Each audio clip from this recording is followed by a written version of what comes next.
The first time I knew something was off was the morning I found my boat half buried in mud. I'd owned the land for 22 years.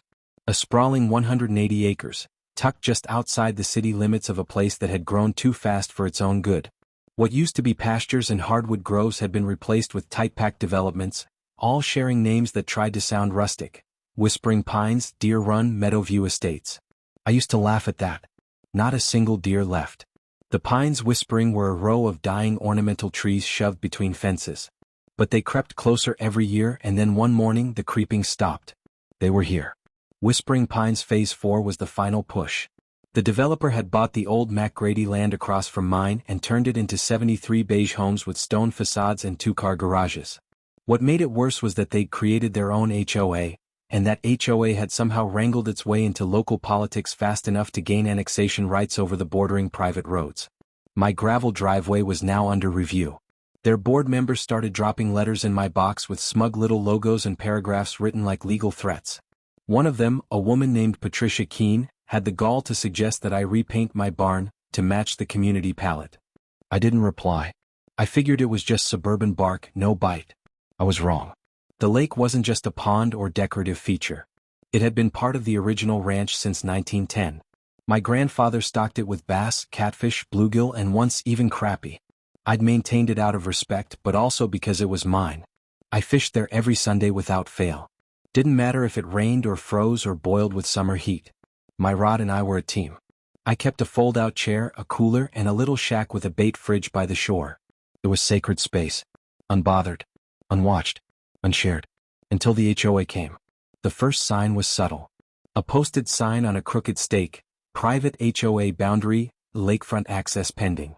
It was staked 10 feet from the shoreline, on my land. I yanked it out and tossed it. 2 days later there were 3 more. Then came the letters. At first I ignored them. Standard threats. Misquoted regulations. Faux cordial signatures. Dear resident, they called me despite knowing damn well I owned the land long before their roads were paved. They referenced a drainage easement filed in 1972 for a now-defunct cattle corridor that once funneled runoff into my lake. They claimed that under a new interpretation of the subdivision's water retention plan, my lake was a controlled body subject to neighborhood environmental protocol. In plain English, they wanted to control my water. They wanted me to stop fishing. They said it was disturbing the ecological balance. Someone complained that the smell of bait was interfering with their outdoor yoga. Another said the sight of worms was causing anxiety in their children. I laughed. Then I sent them a notarized cease and desist. When they didn't stop, I filed a counter notice of trespass. That didn't stop them either. Then one week the lake started to drop. I noticed it during a Wednesday morning walk. The bank was further out than usual. I assumed drought, but we'd had rain all week. By Friday my boat was grounded in a thick soup of cracked silt and weeds. Stank. The water level had dropped by nearly 4 feet. I followed the shoreline to the south end, where the old drainage pipe used to be sealed. It wasn't anymore. Someone had ripped out the concrete plug I'd installed 15 years ago. They'd replaced it with a metal grate and dug a trench to one of the HOA's new retention ponds on their side of the fence. I stood there, staring at the trench like it was a gunshot wound. Cold rage pooled in my stomach. I walked up to their side, crossed the back trail that skirted my boundary line, and saw the real insult. A padlocked gate with a placard that read Stormwater Redirection Site, managed by WPA Environmental Subcommittee. They had redirected my lake. Not asked. Not negotiated. Just took it. I called the sheriff. He said it was a civil matter. I called the county. They said the water management permits had been reassigned pending inspection. I called my attorney. He said it was war. Patricia Keene was the president of the HOA, a former municipal clerk who'd retired early after a golden handshake deal from the city. Her home was the largest in Whispering Pines, perched like a throne at the entrance, complete with twin stone lions at the driveway and a flagpole that flew both the American flag and their HOA banner. I'd never spoken to her directly, but I'd seen her. Walking her tiny dog. Pruning her rose bushes with surgical precision. Glaring at me when I drove past in my mud-covered truck. The next HOA newsletter made it clear she considered this her personal victory. In the interest of community preservation, it read, "We have successfully begun redirecting excess stormwater away from potentially hazardous private retention sites and into controlled flow zones approved by the county." Hazardous, my ass. She drained my lake so I couldn't fish. And now I was done playing nice. The first thing I did was get aerial footage. A drone, flown legally over my property, captured everything: the rerouted trench, the new pipe system, and the spillover path that funneled into their pristine community pond. It even caught 2 HOA contractors working without safety gear, digging on my land. I compiled everything into a single USB and dropped it off at my attorney's office. Then I made a plan. It was time to remind them that I wasn't some out-of-touch old rancher. I still had resources. I still had leverage. And I had nothing to lose. While the lawyer worked on an injunction, I began rebuilding the lake. Quietly. I hired a private excavation team to install a secondary levee system upstream to redirect incoming runoff. I brought in fresh clay to rebuild the shoreline. And I installed a private well pump capable of restoring the lake to its original depth. Every night, I heard the pump whirring in the dark, filling back what they had stolen. But it wasn't just about the water anymore. It was about making a point. Patricia doubled down. When she found out about the well, she sent in an environmental auditor. Claimed I was illegally tapping aquifers. The inspector showed up with a clipboard and a county seal, acting like he had a warrant. I showed him the permit. He left, red-faced and embarrassed. The next week, they tried again, this time with code enforcement, who claimed my bait shack was a non-permitted commercial structure. I showed them blueprints from 1998 and a grandfathered exemption. They left too. By now, Whispering Pines was buzzing. I had neighbors whispering over fences, watching me with curiosity and, in some cases, admiration. A few of the older ones remembered when this land was all pasture. Some even asked to fish. That's when Patricia made her biggest mistake. She filed a lawsuit claiming that I had diverted public water onto their land. She included false documentation, forged timestamps, and a signed statement from one of her board members, a man who, it turned out, wasn't even present the day the trench was dug. It backfired. My attorney uncovered a trove of internal emails sent by Patricia and her board that proved they had coordinated the illegal drainage scheme. They'd used unlicensed contractors. They'd lied to the county. One email even joked about how old man Delaney won't even notice until his dock starts tilting. I noticed. The case hit court in less than 3 weeks. The media picked it up. And on the morning of the hearing, Patricia Keene was arrested for perjury and environmental tampering. She didn't look so smug when the handcuffs went on. But the war wasn't over. Because behind her, another storm was brewing, one that would shake the very foundation of Whispering Pines, and expose just how deep the rot of power had gone. The courtroom was packed. Not just with lawyers and spectators, but with whispers. Real estate developers, county officials, a few local reporters, and nearly every board member from Whispering Pines sat rigid in the gallery, pretending they weren't watching their queen fall from her throne. Patricia Keene sat at the defendant's table, still dressed like she was attending a luncheon instead of a criminal hearing. Powder blue blazer, matching heels, and a tight smile that cracked just slightly every time the prosecution mentioned the word felony. I hadn't planned on attending. I figured the courts would handle it and I could go back to fishing. But something kept gnawing at me, the way things escalated, how quickly she'd moved, how silent the other board members had been even when the emails went public. It didn't feel like just HOA arrogance anymore. It felt like something deeper. Coordinated. Back. So I showed up, sat in the back row and listened. The prosecution didn't waste time. They laid it out clean. Patricia Keene had authorized an illegal drainage trench across private property. She had filed forged reports to the county engineering board. She had signed environmental waivers using someone else's license number. And she had committed perjury in sworn testimony. All of it proved. All of it documented. And all of it caught in the open. When they called me to testify, I stood straight and told them exactly what happened. No theatrics. Just the facts. I described the lake's sudden draining, the broken plug, the unauthorized contractors, the fake notices, and how their signage had crossed onto my land without consent. I showed them drone footage. I submitted receipts. I even handed over time-stamped screenshots of emails that her own board had accidentally copied to my attorney. When I stepped down, I looked right at her. She didn't look back. Her attorney tried to spin it. Claimed she acted in the community's best interest. Said she misunderstood the boundaries. That it was a clerk's error. But the jury wasn't buying it. And the judge? He was just waiting for them to shut up. When the sentence came, it wasn't just a slap on the wrist. Patricia Keene was remanded to county jail pending further charges. She screamed something about corruption and vendettas as she was let out. It wasn't dignified. It wasn't even coherent. But it was loud. And it wasn't the end. Because the moment she was gone, the HOA board started moving. Fast. They called an emergency election to replace her.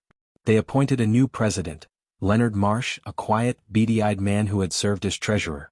He looked like the kind of guy who'd argue over a missing receipt from 10 years ago. But unlike Patricia, he wasn't loud. He was efficient. Cold. And judging from the new notices pinned to my fence, he had a plan. First came the citations. Dozens. They accused me of everything from unsecured fencing to noise violations for the sound of my tractor. They claimed my early morning fishing trips were disturbing the peace. They even alleged that my dog had trespassed by barking too close to the community jogging trail. I laughed. Then I didn't. Because within a week, they escalated everything to the county again. And this time the county responded. 2 inspectors showed up at my property without warning. They poked around my bait shack. Asked for my fishing license, my well permits, even my septic documentation. I showed them everything. It was all in order. Still, they made notes. Took photos. Left quietly. The next day, I received a certified letter. I was under review for code violations related to non-compliance with regional land use ordinances. The hell I was. I called my attorney. He called theirs. No answer. So we went back to court. This time, civil court. We filed a restraining order against the HOA for harassment, abuse of authority, and property interference. But what we uncovered during that filing changed everything. Because during discovery, we requested internal HOA communications for the 6 months leading up to Patricia's arrest. The judge granted it. The board resisted. We pushed. Eventually, under threat of contempt, they turned over thousands of emails. And in those emails we found something that didn't belong. A name. A developer. Clearwater Communities. A mega developer that had been buying up land all around the county under shell companies, flattening old properties and rebuilding with high-density homes, parks, and luxury amenities. They had tried to buy my land years ago. I told them to go to hell.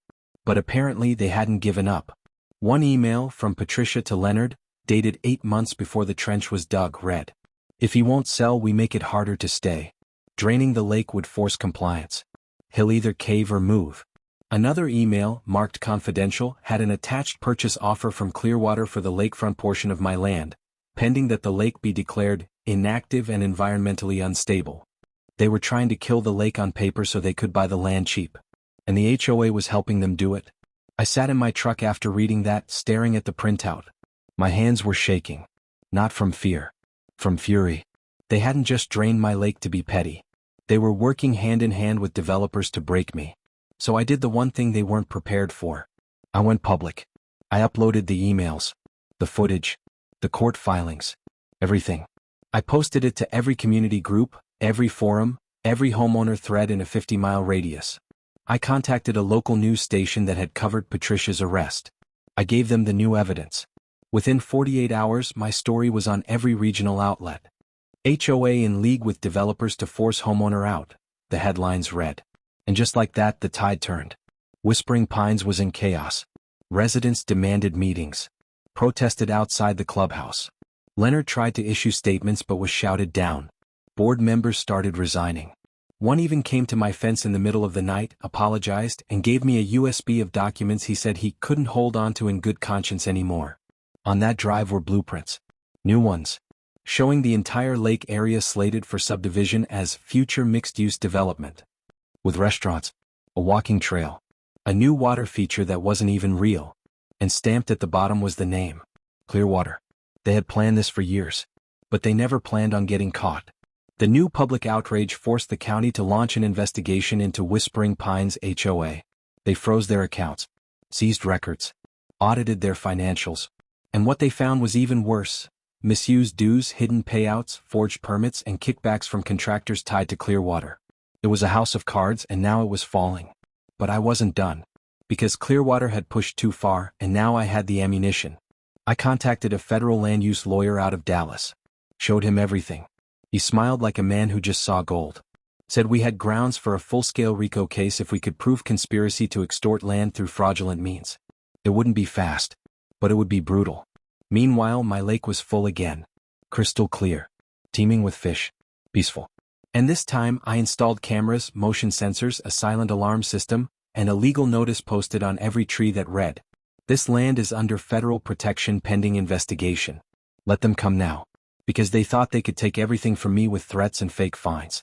They thought they could drown me by draining the thing I loved.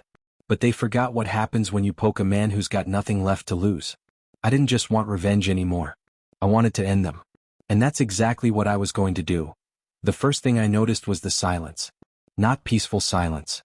The kind that follows a storm and tells you more is coming. The kind of silence that holds its breath. Whispering Pines had gone from self-congratulatory HOA picnics and lawn award signs to shuttered blinds and side glances. Patricia was still in jail awaiting trial. Leonard Marsh hadn't been seen in days. Their clubhouse, once home to yoga classes and wine nights, had become a fortress of locked doors and missing files. And something had changed in the residents too. They weren't just angry anymore. They were scared. Because it wasn't just an HOA scandal now. It was federal. My lawyer's contact in Dallas didn't sit on his hands. He filed a preliminary complaint with the U.S. Attorney's Office, attaching every document we had. Within weeks, a formal investigation began. Subpoenas were issued. Federal land agents visited the site. They requested all communication between Whispering Pines HOA and Clearwater communities. When they didn't get it willingly, they got a warrant. I didn't know about the raid until I saw it. 3 black SUVs pulled up outside the HOA clubhouse at 7:30 in the morning. Federal agents in windbreakers stepped out, calm and professional. They knocked once. No one answered. Then they opened the door with a key, one they later said was handed over by a resigning board member. What followed was a quiet storm. Boxes. Hard drives. Filing cabinets. One agent stood guard outside while the others cleared the building. Not a word spoken to anyone watching. But the news didn't stay quiet for long. Local news ran the footage within the hour. Federal raid on Whispering Pines HOA. By sunset, national outlets had picked it up. Suddenly HOA boards all over the country were looking over their shoulders. Because this wasn't just about one woman draining a lake. It was about abuse of power on a scale most people never imagined possible in neighborhoods. And in the middle of it stood me. Just a guy with a fishing rod and a drained lake who decided he wasn't going to roll over. But this part of the story isn't about me. It's about what happened inside the gates of Whispering Pines once the truth cracked open. A man named Peter Howell called me 3 days after the raid. I recognized the name. He was one of the original residents of Phase 1. A retired teacher. Quiet. Kept to himself. Always nodded politely when I passed. I'd never spoken more than 2 sentences to him. But now he sounded urgent. He asked to meet in person. Said it was about Clearwater. About something he'd found years ago but never understood until now. We met at a diner off the highway halfway between his neighborhood and mine. He brought a manila envelope with him and set it down on the table like it was poison. Inside were blueprints. Older than the ones I'd uncovered. These weren't public record. They had notes in red ink. Names of shell companies. Parcel references. Proposed land shifts that didn't match existing maps. And every one of them had been signed not by the HOA, but by a land agent under contract with Clearwater Development Group. This is from 2018, he said. Patricia was on the board, but she wasn't president yet. Back then we thought it was just talk about a new park. She told us it was beautification planning. But I always thought it felt too engineered. So I kept these. I looked closer. One of the parcels marked for acquisition was labeled L457. That was my lake. Before any talks. Before any supposed stormwater concerns. Clearwater had already mapped it out. They'd been planning the land grab for nearly 7 years.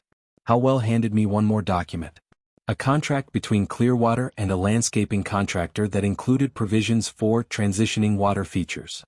The scope of work mentioned equipment rental, soil filtration, and a temporary dewatering process. All signed. All paid. All dated 6 months before the trench was ever dug. I left the diner without finishing my coffee. That night I added everything to the digital archive and sent it to the federal agent leading the case. Then I went fishing. Just me, the lake, and a bottle of iced tea. The next morning I woke to screaming. At first I thought it was a dream. Then I heard it again. Shouts. Car horns. Angry voices clashing outside my gate. I walked out and saw what I had suspected was coming. The residents of Whispering Pines had snapped. Over 50 of them had gathered outside the gates of the HOA clubhouse. Some had signs. Some had megaphones. But all of them had the same expression, betrayal. They weren't just mad at Patricia. They were mad at everyone who let it happen. They were furious at being lied to, fined, manipulated, and sold off like chess pieces. A woman I recognized from Phase 3, her name was Janice, grabbed a mic and yelled out for everyone to hear. They drained a man's lake so they could build a steakhouse on it. And we paid their salaries while they did it. Cheers erupted. Some of the board members who hadn't resigned tried to sneak out through the back parking lot. Didn't work. A few residents blocked their cars, demanding answers.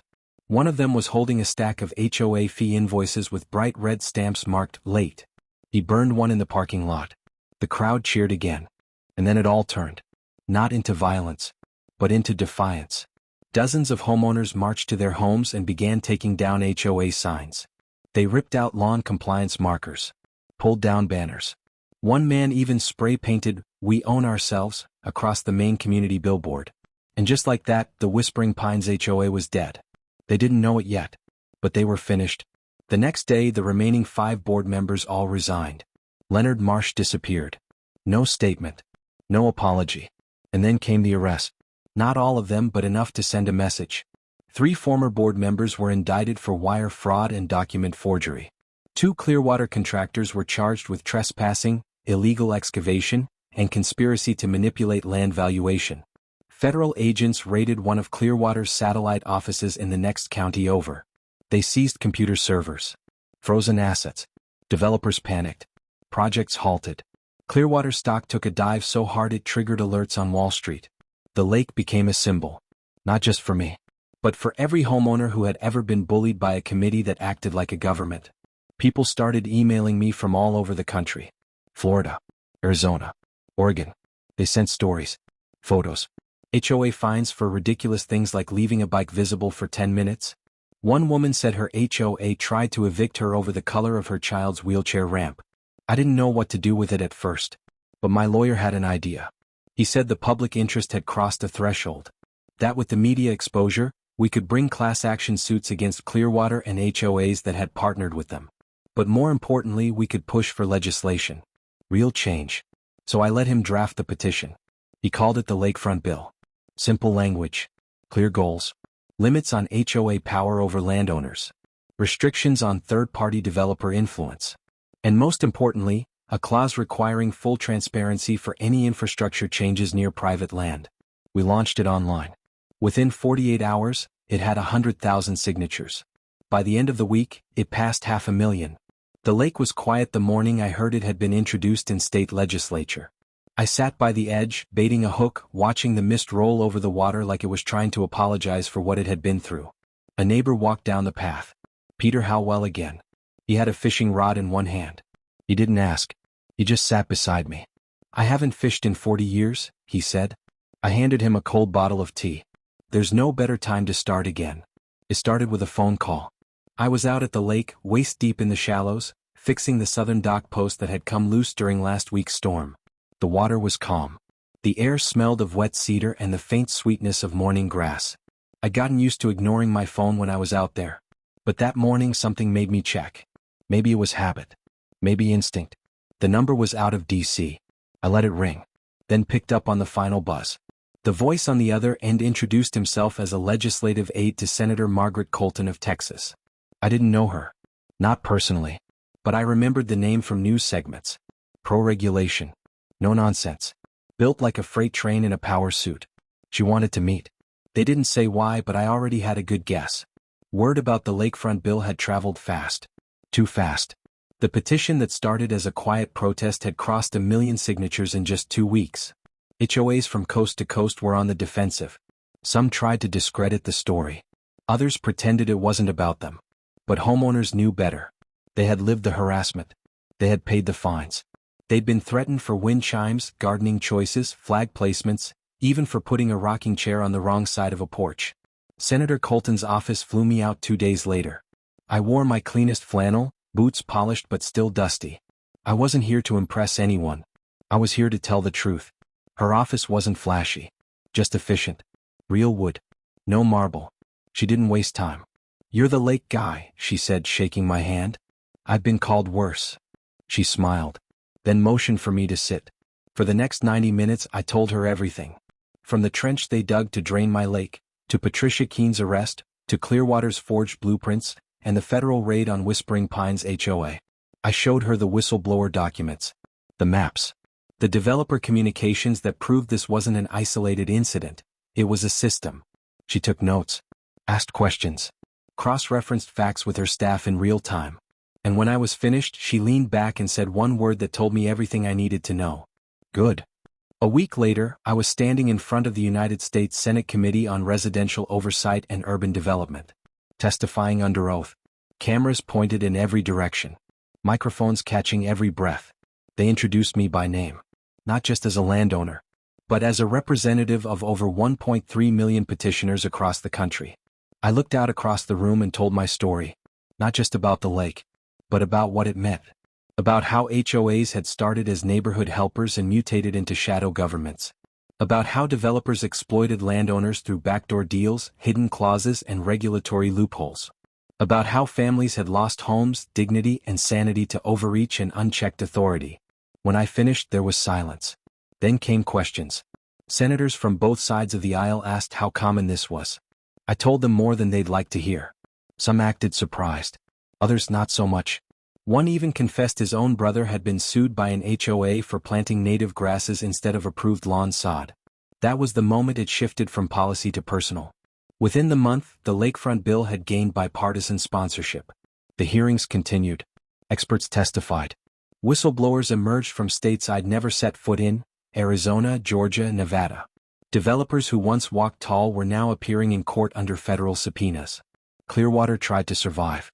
They issued statements denying all wrongdoing, blamed rogue contractors, claimed their intent had always been neighborhood improvement. But the documents didn't lie. The paper trail was a noose and it was tightening. Their CEO, Martin Culver, was subpoenaed to testify in front of a federal fraud committee. He showed up with lawyers flanking both sides. Slick suit, white hair combed back like a cartoon villain. He tried to smile for the cameras. That smile didn't last long. Under oath, when asked if he had knowledge of the land targeting programs outlined in the lakefront documents, he hesitated. Too long. Then denied everything. The next witness was a former Clearwater land strategist. A man named Rafael Trujillo. He came with binders. He opened to the first page, pointed at Culver and said, "He knew. We all did. It was policy." The room exploded. Trujillo went on to explain the Clearwater algorithm, a secret internal tool used to assess HOA-controlled neighborhoods near independent landowners. The algorithm ranked which private plots were soft targets for forced annexation or devaluation. My lake had been in the top 3 in the entire state. They used psychological profiling, legal pressure points, and a network of willing HOA leaders to bleed landowners dry until they sold or surrendered. All to build controlled, compliant, beautified growth corridors. It wasn't just evil. It was engineered evil. After that, lawsuits poured in like floodwaters. Class actions. State filings. Private suits. Clearwater's offices were picketed daily. Shareholders bailed. Cities canceled development contracts. Their legal team shrank from a dozen firms to one desperate boutique outfit clinging to a sinking ship. But Whispering Pines wasn't done bleeding yet. One morning I got a call from Janice, the resident who had shouted down the HOA with a megaphone that day outside the clubhouse. Her voice trembled. Said her mailbox had been broken into. Inside was a letter. No return address. Just a warning. Back off. The lake dies for good this time. I told her to come over. She did. Brought the letter in a plastic bag. It was typed. No fingerprints. But the wording was too specific. It wasn't just random vandalism. Someone connected to the old system was still trying to intimidate anyone who spoke out. I contacted the federal agent assigned to my case. He launched a full protective investigation. Then we found the source. Leonard Marsh. The man who vanished after Patricia's arrest had apparently never left the area. He'd been hiding out in a rental house under a cousin's name. He was caught on surveillance outside Janice's mailbox at 2 a.m, wearing gloves and a hood.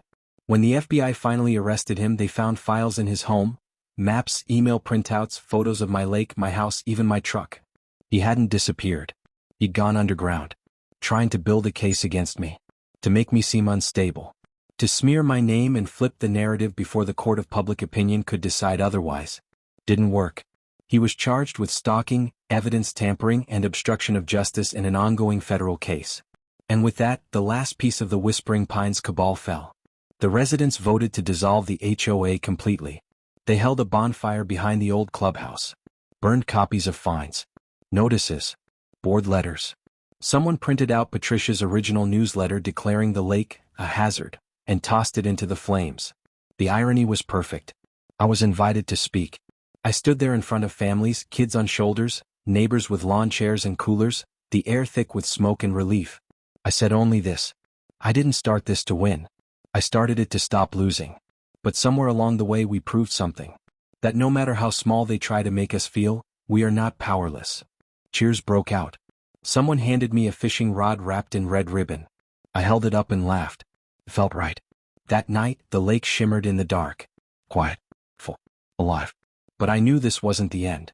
Because across the country, other HOAs were watching. And more importantly, other landowners were waking up. The lakefront bill passed its first vote in the Senate with overwhelming support. 2 more states announced plans to replicate it. Media dubbed it the Lake Law. Homeowners began organizing nationally. Forums turned into town halls. HOAs that once ruled with unchecked force were now answering to the people they'd once silenced. Clearwater's empire collapsed. They filed for bankruptcy within 6 months. Their assets were liquidated. One of their execs turned state witness to avoid a longer sentence. Patricia Keene was denied parole. Her trial date was set for fall. Rumor was she'd plead guilty to avoid federal prison. Her last statement, leaked by her attorney, read only one line. I never thought he'd fight back. But I did. Every damn step of the way. And now, the lake's deeper than ever. We restocked it with trout last month. Howell fishes every Thursday. Janice's kids play in the water like it's always been theirs. The bait shack's been repaired. The grass is tall. The wind is soft. And the only sign posted anywhere near the water says one thing. It didn't take long for the counterattack to start. Once Clearwater collapsed and the lakefront bill gained traction, the balance of power shifted. For years HOAs had ruled behind closed doors using fine print and fear. Now they were being watched, investigated, mocked, challenged. The illusion of absolute authority had cracked, and the ones who benefited most were not going to let it crumble quietly. It began subtly. An article appeared online in a publication I had never heard of before but which looked official enough to pass for credible. It claimed the lakefront bill was a dangerous overreach. That it would cripple neighborhoods. That it was being pushed by extremists and anti-government radicals. My name was mentioned 3 times. Each time they used the word agitator. I ignored it. But then another article appeared, this time in a different outlet with nearly identical wording. Then another. And another. The same phrases kept showing up. Undermining community order. Promoting anti-regulation sentiment. Weaponizing anecdotal hardship. It didn't take long for us to realize this was coordinated. HOA lobbyists.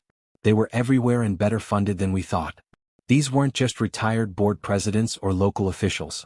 This was a nationwide lobbying machine with lawyers, lobbyists, media consultants, and deep ties to real estate firms. They called themselves the National Neighborhood Unity Coalition, but what they really were was a firewall built to protect the last remnants of unchecked HOA power. They began filing lawsuits in multiple states. Some directly challenged the lakefront bill. Others targeted individual activists who had spoken out. They used harassment tactics, legal intimidation, anonymous complaints. In one case, a woman in Florida who had helped organize her community's rebellion received cease and desist orders for simply posting HOA documents online. And then they came for me. It started with threats. Not the obvious kind. Subtle ones. Insurance notices claiming I'd failed to disclose prior civil action. Mortgage companies sending letters questioning my property classification. Then came a zoning review request filed anonymously claiming I had illegally modified a water feature on agricultural land. That one made me laugh out loud. But it kept coming. Someone filed an ethics complaint against my attorney. Claimed he had manipulated federal documents to defame developers. Another anonymous tip accused me of elder abuse. Said I had coerced vulnerable retirees into joining a political campaign. All of it false. All of it designed to smear. But it got worse. One morning my dog didn't come back from the woods behind the lake. I found him limping near the dock, bleeding from his flank. Someone had set a crude snare trap hidden just beneath the leaves. That was the line. That was when I stopped laughing. I called the federal agent still assigned to the Clearwater case. He pulled strings. Within a day, security surveillance was installed around the entire property. Hidden cameras. Motion sensors. Trail monitors.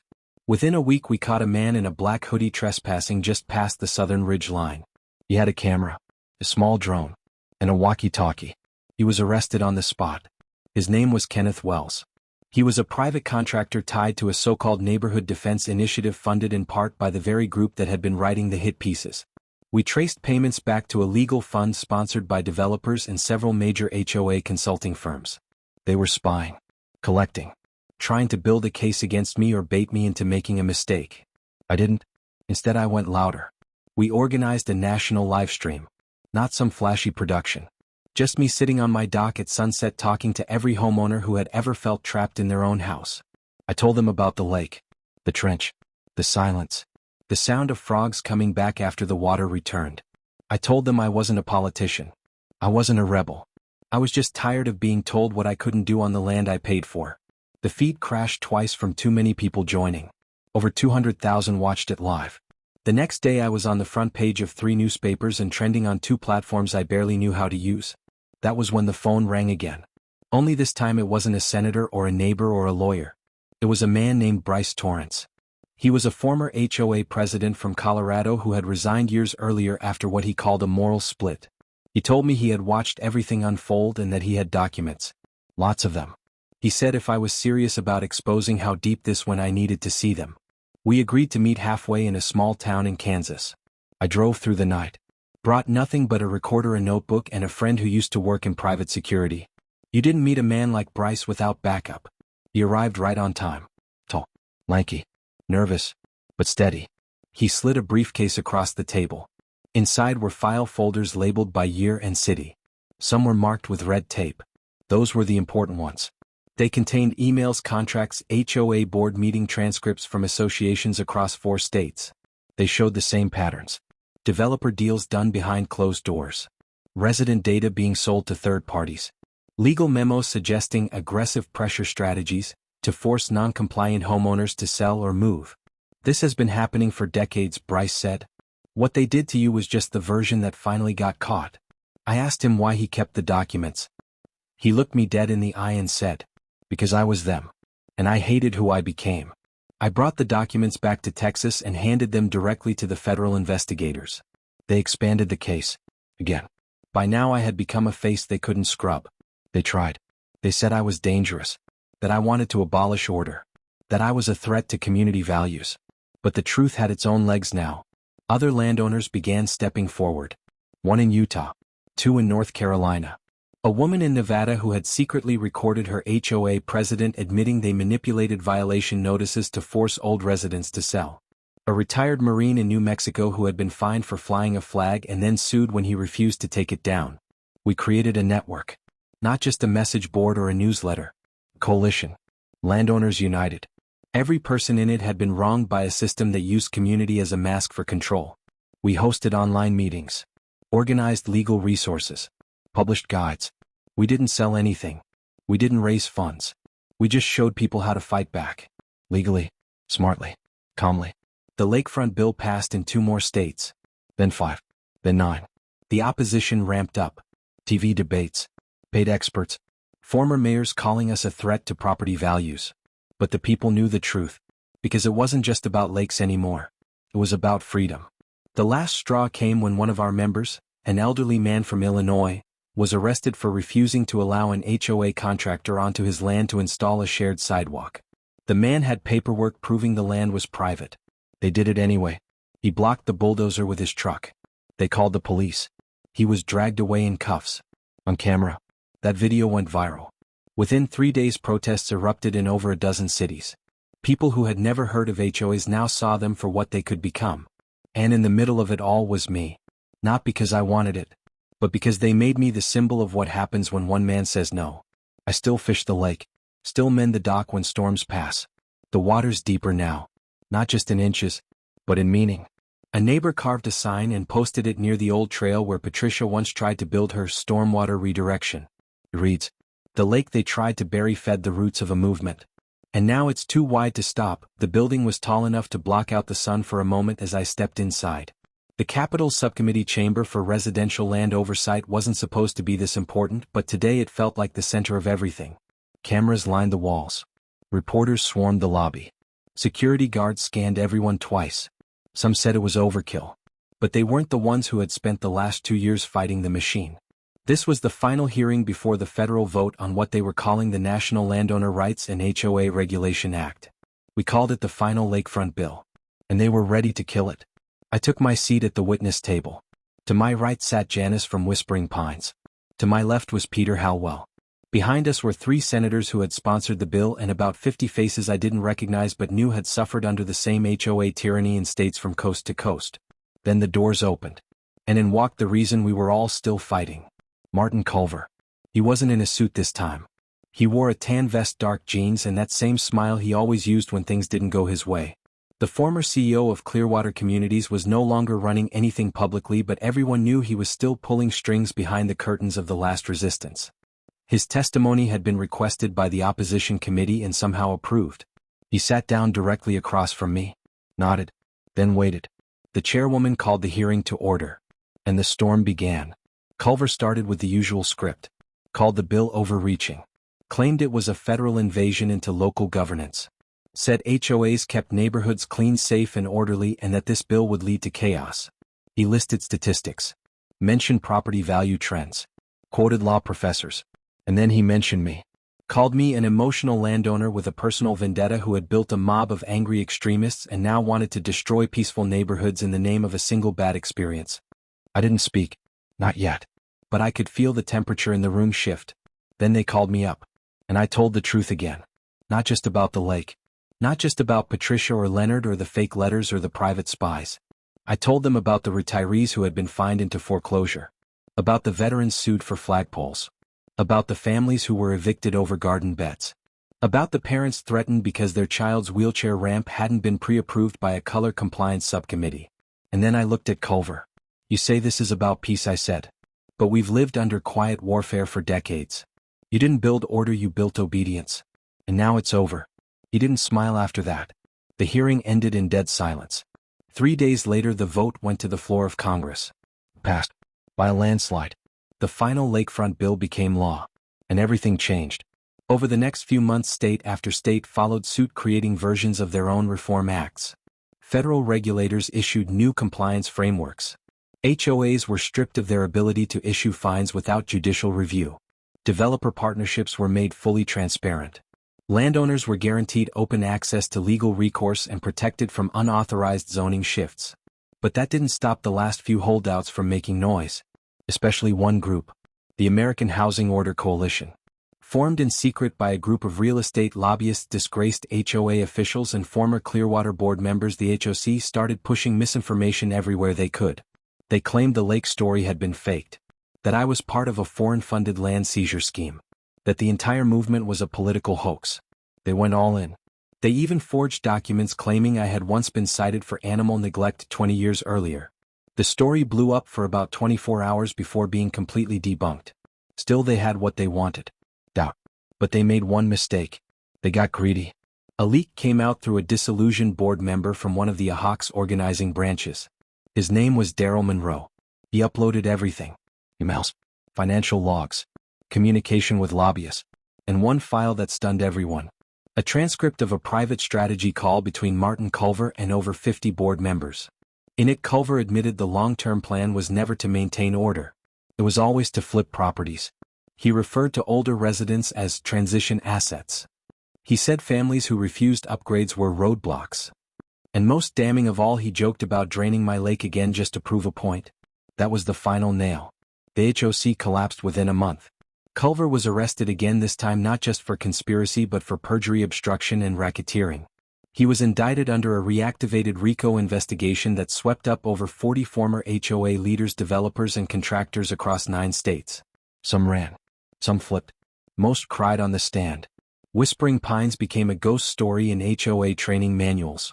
And I finally sat alone by the lake without wondering who was watching.